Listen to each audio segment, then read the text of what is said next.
கடந்த 2025 வெளிவந்த best movies இன்னைக்கு நம்ம பார்க்க போறோம். யூசுவலா நம்ம மூவிஸ லிஸ்ட் அவுட் பண்ணி போடுவோம். பட் இந்த வாட்டி நம்ம லிஸ்ட் அவுட் பண்ணாம நான் உங்களுக்கு சஜெஸ்ட் பண்றேங்க.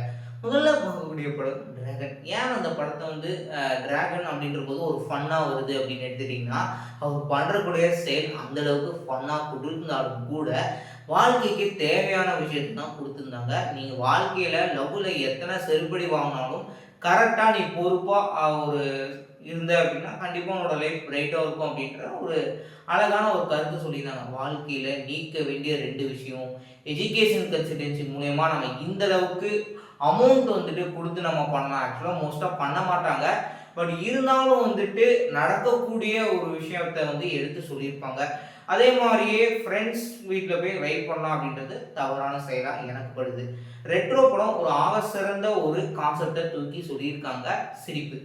இத ஒரு கேங்ஸ்டர் பாணியில நம்ம கார்த்திக் சுப்புராஜ் வழக்கமா அவரோட படங்கள்ல எப்படி ஒரு கேங்ஸ்டர் பேஸ்டா குடுப்பாரோ, அதே மாரியே பிரசன்ட் பண்ணியிருந்தாங்க. சூர்யாவுடைய கரியர்ல டிஃபரண்டான மூவியா இந்த படம் அமைஞ்சது.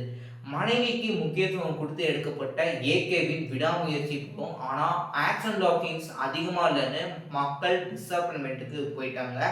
நான் சொன்ன இந்த 3 படங்கள்ல எடுத்துட்டீங்கன்னா, விடாமுயற்சி என்ற ரெட்ரோட தவிர்த்து டிராகன் பயங்கரமா ஹிட் ஆச்சு. 3 படத்தையும் பாடல் பட்டி தொட்டி எங்கும் ஹிட் ஆச்சுங்க. பெத்தவங்கள மதிக்கிற விதமா இட்லி கடை படமும், லவ் மேரேஜ் படத்துல 90s கிட்ஸ்க்கு ஒரு இம்பார்ட்டன்ஸ் குடுத்து எடுக்கப்பட்ட ஒரு படமா இருக்கும். ஏன்னா, இப்ப இருக்கிற ஜெனரேஷன் 30 to 18க்குலாம் பெரும்பாலானவங்களுக்கு தெரிஞ்சிருக்காது. இப்படிப்பட்ட ஒரு விஷயம்லாம் இருக்குதா அப்படின்னு சொல்லிட்டு. இட்லி கடையில பாடல்கள் எல்லாமே நல்ல ஒரு ஹிட் குடுத்திருந்தாங்க. லவ் மேரேஜ்லயும் பெஜாரான அப்படின்ற ஒரு பாடல் ஹிட் ஆச்சுங்க. எமோஷனலி ஹார்ட் டச்சிங்கா கொண்டுட்டு போன 2 படம் இருக்கு. காந்தி கண்ணாடி ஒரு பக்கம், இன்னொரு பக்கம் சிறை சக்சஸ்ஃபுல்லா தியேட்டர்ல ஓடிட்டு இருக்கு. ஃபர்ஸ்ட் வீக் அதிகமான ஸ்கிரீன் ஸ்பேஸ் கிடைக்கல. இப்ப இந்த படத்துக்கு ஸ்கிரீன் ஸ்பேஸ் கிடைச்சிருக்கு. நீங்க எல்லாரும் பார்த்து போய் படத்தை என்ஜாய் பண்ணுங்க. ஒரு பக்கம் ஓல்ட் ஏஜ் பீப்புளுடைய லவ் சொல்லியிருப்பாங்க.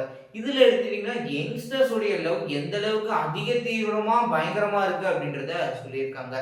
ஒரு ஃபேமிலி பேஸ்டான ஒரு படம் பார்க்கணும் அப்படின்னா டூரிஸ்ட் ஃபேமிலிங்க என்னோட ஆல் டைம் ஃபேவரட் மூவியா இருக்குது. ஓகே, இந்த ஃபேமிலி பேஸ்டா டூரிஸ்ட் ஃபேமிலி இருக்கு, இது எல்லாமே இருக்கு. த்ரில்லர் ஜானர் எங்க? எனக்கு த்ரில்லர் ஜானர் பர்சனலி ரொம்ப பிடிச்ச ஒரு கான்செப்ட். துருவங்கள் 16 படம் எந்த அளவுக்கு பயங்கரமா எனக்கு பிடிக்குமோ, அதே மாதிரி ஒரு டிஃப்ரெண்டான மெத்தட்ல ட்ரீட் பண்ண ஒரு படம் மார்கன் 11. இந்த வருஷம் ரிலீஸ் ஆன படங்கள்ல ஆண் பாவம் பொல்லாததும் நம்ம லிஸ்ட்ல சேர்த்து தான் ஆகணும். என்ன லைட்டா கொஞ்சம் அவங்க சண்டை போடுறது ரொம்ப அதிகமா கொண்டு போயிருக்காங்க அப்படின்ற மாதிரி ஃபீல் ஆச்சு. பட் கடைசியில சொல்ல வந்த அந்த ஒரு கருத்தை நல்லாவே கன்வே பண்ணியிருந்தாங்க. இப்ப நம்ம பார்த்த இத்தனை படங்கள்ல நீங்க ஏதாவது ஒரு படத்தை மிஸ் பண்ணியிருந்தீங்க அப்படின்னா தாராளமா நீங்க படங்களை பார்த்து என்ஜாய் பண்ணுங்க.